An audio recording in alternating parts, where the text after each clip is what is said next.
Morning, everybody. So this week will feature a couple of ranked replays since the new ranked season is upon us. This ranked season, 8 versus 8, tier 10s, with pretty much everything going. We're seeing my clanmate Reichenbacker in the Ohio here. And while the counts down and the match sort of gets underway, let's talk a little bit about the Ohio. Now, World of Warships describes the Ohio as a Montana class with 457s. So it shows the same hull as the tier 10 Montana, but instead of getting the 4 turrets with 406mm guns, it has 4 turrets with 2 457s per turret. And a lot of people see the Ohio as a continuation of sort of the Georgia. Now, here Wargaming took a little bit of liberty. The actual USS Ohio would have been the 4th ship in the US Navy to carry the Ohio name. And there was a schooner in 1812. Then there was a ship of the line in 1820. And she was commissioned as a warship from, call it 1838 to 1850. And then later used as a receiving ship. And then USS Ohio BB-12 was a main class pre-dreadnought battleship commissioned from 1904 to 1922. This is when you try and read words like pre-dreadnought with only one sip of coffee. And then the actual battleship BB-68 was a planned Montana class battleship cancelled in 1943 before a keel was laid down. And let's talk about Montanas. We see Reichenbacker aiming there at a Montana. And there's an enemy Venezia. And he's kind of holding still. You know what happens to cruisers when they hold still? They get shells loaded at them. So what sets Ohio apart in World of Warships from Montana, etc.? Okay, Ohio is a research bureau ship, which basically means it takes you a fucking long time to get it. So you can pretty much know Reichenbacker went through at least 3 line resets using the bonus every 3 months of double research points to get this ship. So if you see an Ohio, you know that person, he takes his World of Warships seriously. Nice other feature from the Ohio, it's got the same secondaries as the Georgia and the Massachusetts. So a lot of people call them a secondary boats. And we'll see that a little bit later. Third thing that the Ohio gets, which is great, is the damage control party, which resets in 40 seconds. So that gives her the same sort of survivability as a Kurfürst or a Kremlin. Kremlin, unfortunately, only gets 5 repair parties, and that's if you run the superintendent on your commander, and then, of course, if you're Kuznetsov, pretty much the most powerful captain in the game, and it procs under 10%, you get another repair party. Well, damage control, whatever you want to call it. The fucking R, not the T. It's too early in the morning. So we see the 5D2 Venezia take out Reichenbacker's team Zao, and they've already lost one of their destroyers as well. Now, for those that followed King of the Sea, not King of the Sea. Fuck. Let me drink more coffee. As Reichenbacker storms a Hindenburg here. Okay, let's wake up, fail. So, for those that follow King of the Sea, last night or yesterday, depending on which time zone you are, 5D2 played against PN, and PN won both matches. But that doesn't mean 5D2 is a bad clan. I mean, that's King of the Sea. These are the top clans. So Reichenbacker's got a interesting fight up against here.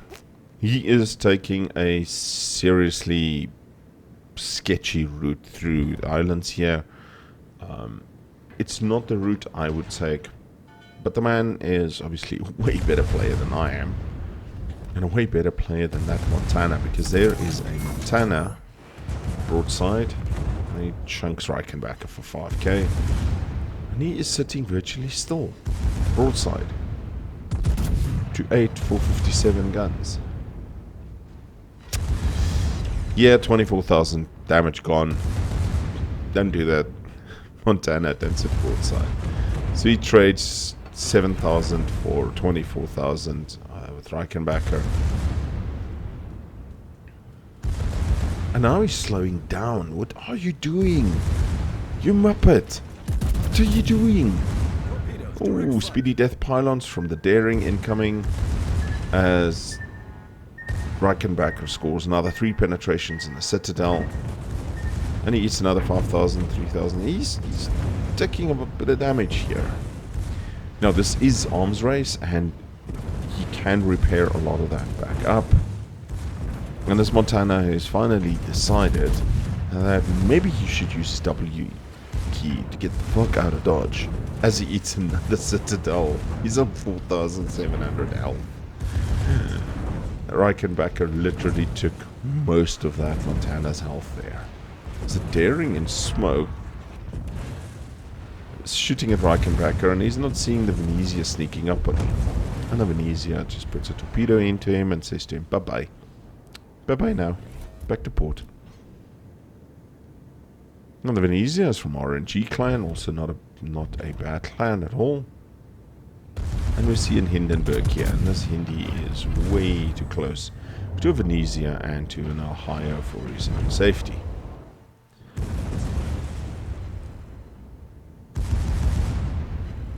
Now we see Reichenbacker pushing up quite aggressively. And with arms race, obviously there is a little bit of heals that can happen to his ship. I personally do enjoy arms race. I think it's one of the nicer game modes in ranked gameplay. Nice work. And finally that Montana is dead. That they ignored for 5 minutes after he was killed out. 4,800 health points. Also by another Ohio.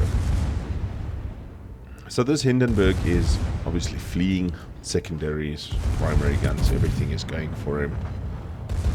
Oh. Enemy Montana takes care of friendly Montana. Ohio manages to kill that Hindenburg. And Reichenbacker's team is 3 for 3. Sip some more coffee as another Montana decides to start showing broadside, but he's turning out because he kind of knows what's coming. Big shells that will make his life very unpleasant, and unfortunately 3 ricochets. See Montana, when you don't go broadside, things don't end up badly for you. Now up ahead, Reichenbacker's got a große Kurfürst. Große Kurfürst has got the German turtleback, so it is incredibly difficult to citadel it. Doesn't mean you can't shoot 20,000 out of it. And there's his high caliber as the Holland and the Ohio trade. And both teams are down to 4 players each. The Summers manages to sink the other Montana, and Reichenbacker's team is finally actually starting to go into the lead here, after literally losing 2 ships right at the beginning. And he takes another 21,000k from that gross Kurfürst.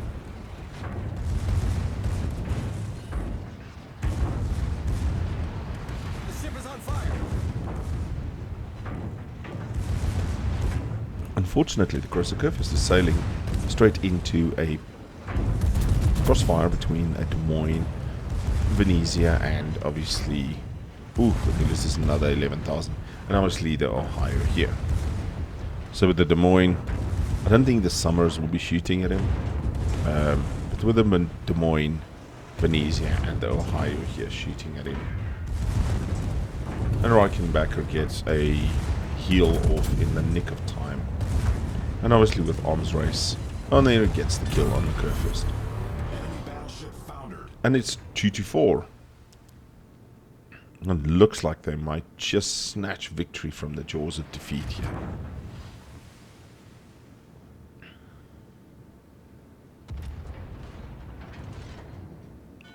So now it's that part of the game within arms race and the rank battles where the teams need to get to the center cap zone.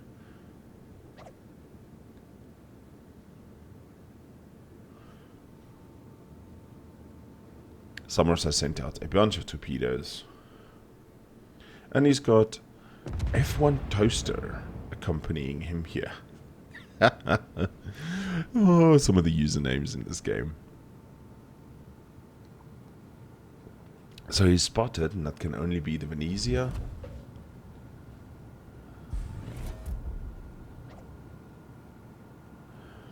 Starts swinging those big guns around. Gets into the center cap. They got 40 seconds, and once they've secured this cap zone, obviously the countdown is a lot quicker. Broadside Venezia. Broadside Venezia aids Citadel. Venezia unfortunately kills at Des Moines, and it's now back to 3 versus 2.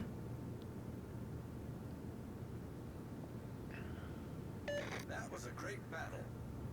The Venezia is now obviously trying to delay the inevitable. There is no way that they can challenge what is in the cap.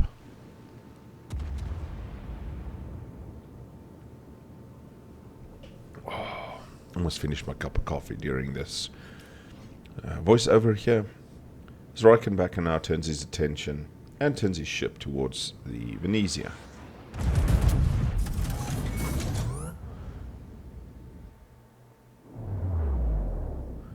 Two overpins. And he has a fire set on him by the Henri. Summers sends out as many torpedoes as it has. Summers is a great little... one of the ones I need to actually start looking to getting.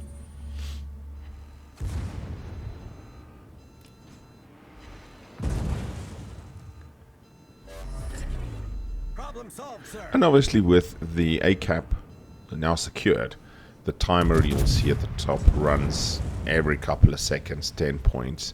The enemy team needs to either stop it or they're going to lose the match within the next minute or two.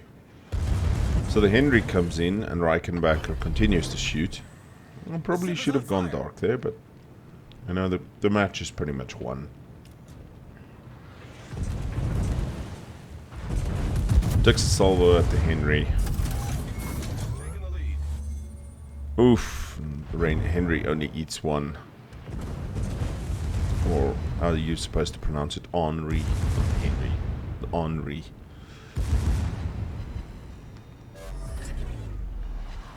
And in the chat, team is typing, just stay alive for 1 minute. As the Henri is trying a vain attempt. And ooh, 8,700 salvo from the Venezia here. And unfortunately Reichenbacher overextended slightly here. Now I can kind of understand why he did it. Drive the enemy ships as far away from that center cap zone as possible.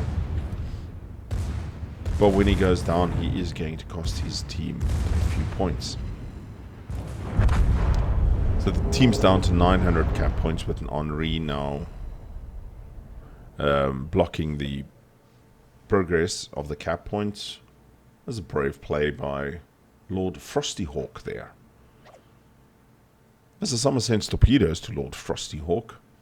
It is now a Venezia and a Summers versus Henri and a Venezia. And the Henri eats a torpedo from the Summers. The Venezia is smoked up. He's got his side covered by the mountain from the other Venezia. And all he has to do is now chunk down this Henri. Now I own the Henri. It's not a bad ship. It has been power crept quite a bit. Fortunately, the Summers smokes up as well. Comes out of smoke to be able to spot for the rest of the team. He notices the guns are turned towards the Venezia. And therefore he can actually also start shooting and whittling down. Because the Henri is the only thing stopping the cap points there. And speedy death pylons are going towards the Henri as it turns out. He's literally trying to heal up a little bit. A lot of shells incoming on him. Brave play by Lord Frostyhawk there. The enemy Venezia fires blindly into the smoke.